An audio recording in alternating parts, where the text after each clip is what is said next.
Okay, so you know what's one of the biggest headaches for sales leaders? Yeah.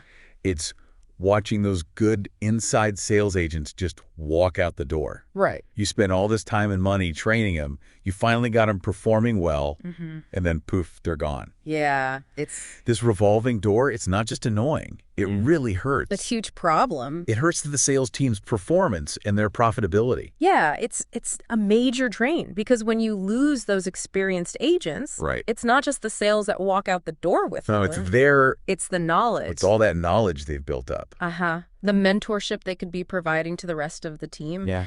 It puts so much pressure on everyone else. Right. And that all goes right to the bottom line. Yeah, and that's exactly what we're going to be digging into today. Absolutely. We've been looking at some fascinating research that really gets to the core of why these inside sales agents leave. Uh-huh. Our goal today is to understand those root causes, but more importantly, figure out what sales leaders can actually do Right. to keep their top talent. Yes. So the information you shared was really interesting, Okay. especially that study. Using self-organizing maps to model turnover of sales agents in an inside sales center. Yes, It gives us some fresh perspectives on tackling this. it really does. So our mission today is to really pull out those practical insights. Yeah. You know, the things that sales leaders can actually use Uh-huh. and start using right away Yeah, take to action. tackle this turnover problem head on. Absolutely. So we want to go beyond those surface level reasons, Right. why people might leave. Yeah. We want to understand the dynamics, the real dynamics at play here. Right. So to do that, Yeah. I think we first need to understand the scope. Yeah, how big is this problem, really? Exactly how big a problem is. It's huge. Yeah. The research shows that if you look at similar fields like customer contact centers, Okay. the average turnover worldwide Mm-hmm. is about 20%. 20%. What? But here's where it gets really interesting. Okay. In some of those faster growing economies, Mm-hmm. like emerging markets, Right. that number jumps way up. Oh, really? We're talking like 40% in India Wow, 40%. and over 25% in Brazil. So that's more than double in some cases. Yeah. And think about what that means. Yeah, what does that actually mean? For sales leaders. Yeah.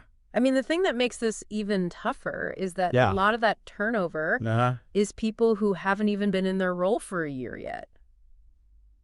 That's wild. Yeah. So they're coming in, they're getting some training, Mm-hmm. and then they're gone. Yeah, and you've invested all this money in finding them, Exactly. interviewing them. All the onboarding and the training. Yeah, all the training materials, Let's and say- they're gone within a few months. Oof. And it's just, like you were saying, all of that time, money, and effort. Yeah, it's just a sunk cost at that point. Yeah, you're not getting any return on that investment. Right. It all could have been going to driving sales. Right.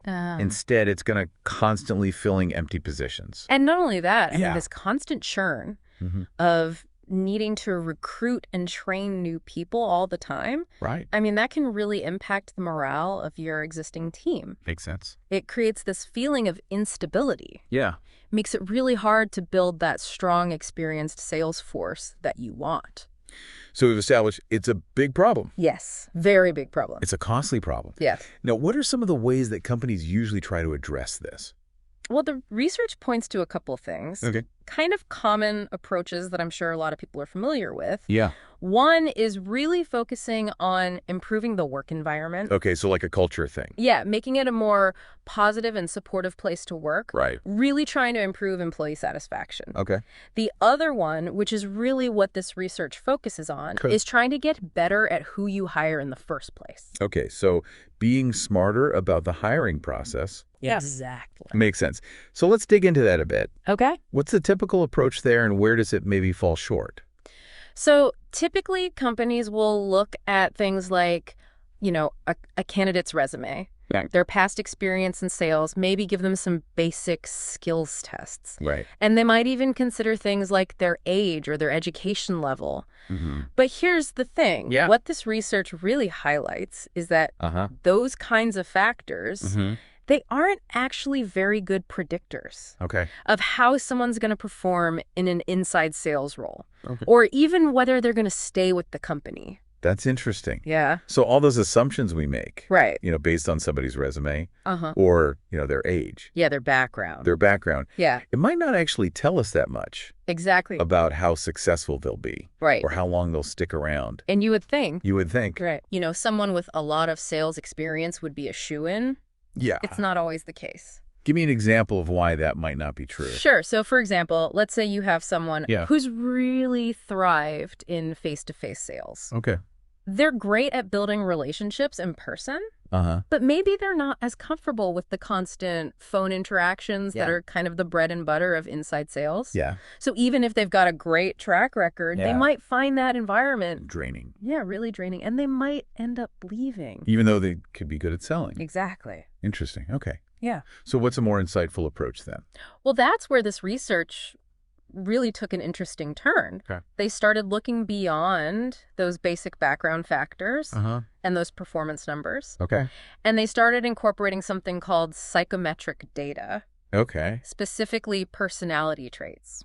Yeah, and they used a model Yeah. called the Big Five model of personality, Right. The big five. which I think a lot of people are probably familiar with. For anyone who's not, though, just a real quick rundown. Yeah, definitely. So this is a framework that looks at 5 main aspects of somebody's personality.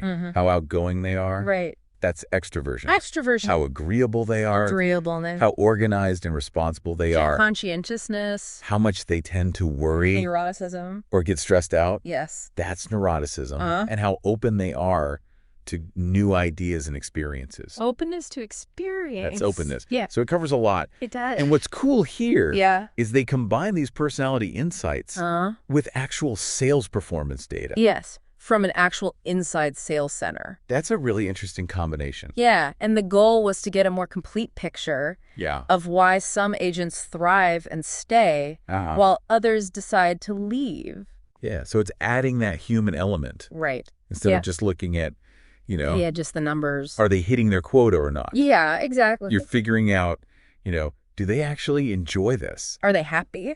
Are they happy? Yeah. Do they want to stay here? And the way they did this is Yeah. they used something called supervised self-organizing maps, Okay. which sounds very complex. Sounds very technical. It is. It's a very technical method, Okay. but basically it's a really smart way Yeah. to find patterns in large data sets. Okay. So you can see not just that high performers stay, Okay. but what kind of high performers Right. with what kind of personality traits are most likely to stay. So it's adding that extra layer. It's really teasing out those connections. Yeah. That you might miss otherwise. Absolutely. So what were some of the key takeaways then? Well, one of the biggest findings Okay. was that by including this personality information, Mm-hmm. they could predict turnover way more accurately. Oh, wow.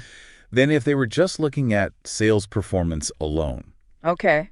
And particularly when they looked at how personality interacted with changes in an agent's sales performance over time. Okay, so like month to month. Yes, exactly. So Yeah. let's say an agent had a drop in sales Yeah. from their first month to their second month. Okay. That could be a warning sign. Or a red flag.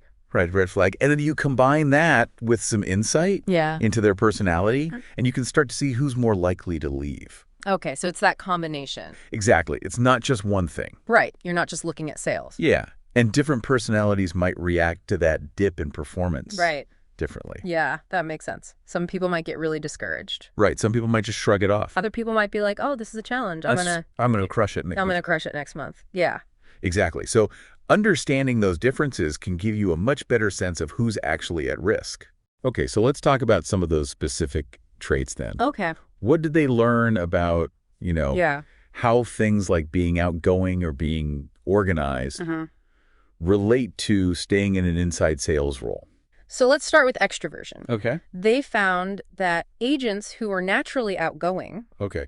and also had strong sales performance right out of the gate, Right away? they were much more likely to stay with the company. Okay. That makes sense. It does, right. If you like talking to people Right. and you're good at selling, Uh-huh. you're probably going to enjoy a sales role. You're going to do well. You're going to do well. Yeah. What about those who are high performers, but maybe not as extroverted? That's where it gets really interesting. Yeah. Even if they're hitting their numbers early on, Okay. if they weren't naturally as outgoing, Uh-huh. it didn't necessarily mean they were going to stick around.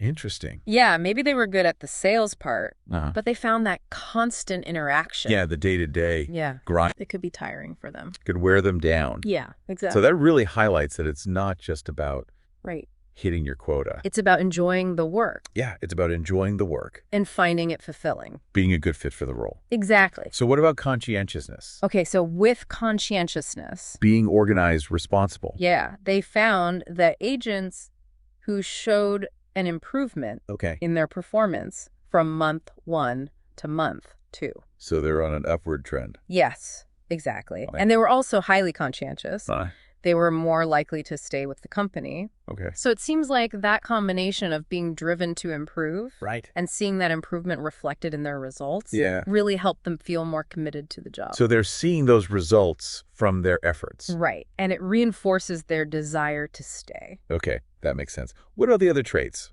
Yeah. So for agreeableness, neuroticism, and openness, Okay. the study didn't find any super clear patterns, and they suggested that might be because of the specific group they looked at. Okay. You know, the size, the types of people. Gotcha. So it was maybe a little limited. It's possible with a larger or more diverse group, Yeah. we might see some clearer connections there. Okay, great. So we've talked about why this turnover is such a big deal. Yeah. Some of the traditional ways to address it. Uh-huh. This new idea of using personality traits. Yes. And some of those key findings. The cool stuff they found. So now let's bring it back to the sales leaders listening. Okay. What can they actually take away from this? Yeah, so what are the practical takeaways? How can they use this in their day-to-day? Well, I think one of the most immediate things Yeah. is to consider incorporating personality assessments Okay, into the hiring process. right. Now, it's super important to do this ethically. Of course. You know, make sure the assessments you're using are fair, Yes. accurate, Legally sound. and legally sound. But Right. if you can identify people whose personality traits are a good fit Yeah. for inside sales, Right. you're going to be hiring people who are more likely to stay. That makes sense. Yeah. So it's going beyond just have they sold before Right. and looking at will they thrive in this environment? Will they be happy here? Yeah, exactly. And it's not just about hiring, it's about management too. Yeah. How do you manage once they're in? Right. This research really highlights the importance of paying attention to how those new hires are doing, Yeah. especially in those first few months. Right. Those first few months are so critical. They are, because if you see someone's sales are slipping, Uh-huh. you know, from month 1 to month 2, That's red flag. that's a red flag that they might be thinking of leaving. Especially if you combine that with what you know about their personality. Right, exactly. So it's not just looking at the overall numbers each month. Yeah. It's looking at the trend. What's the trend? Are they getting better? Are they staying the same? Or are they getting worse? Are they struggling? Yeah. And once you understand these factors, Yeah. you can start to develop more targeted ways Okay. to keep your best people. Right. So it's not one size fits all. No. It's how do we tailor this, Customized approaches. to this individual Uh-huh. based on their personality? Yeah, based on their personality and their performance trends. Okay. So maybe someone who's performing well but is a little less extroverted, Yeah. maybe they need a different kind of support or recognition Right. than someone who's, you know, super outgoing and hitting all their targets. Totally different approach. Yeah. So the key message here is that to really tackle this turnover problem, Uh-huh. you got to look beyond just the sales numbers. A whole picture. Yeah, consider multiple factors, Yes. personality, performance trends. It's all connected. And then you can make better hiring decisions. Right. And develop those really strong retention strategies. And when you ignore that human element, Yeah, it's like trying to solve a puzzle with half the pieces. with half the pieces. Exactly. You need all the pieces to see the full picture. You need the whole picture. Okay, so as we wrap up this deep dive today, Yeah. I want to leave our listeners with this thought. Okay. How well do you truly understand That's a good question. the factors driving turnover on your team?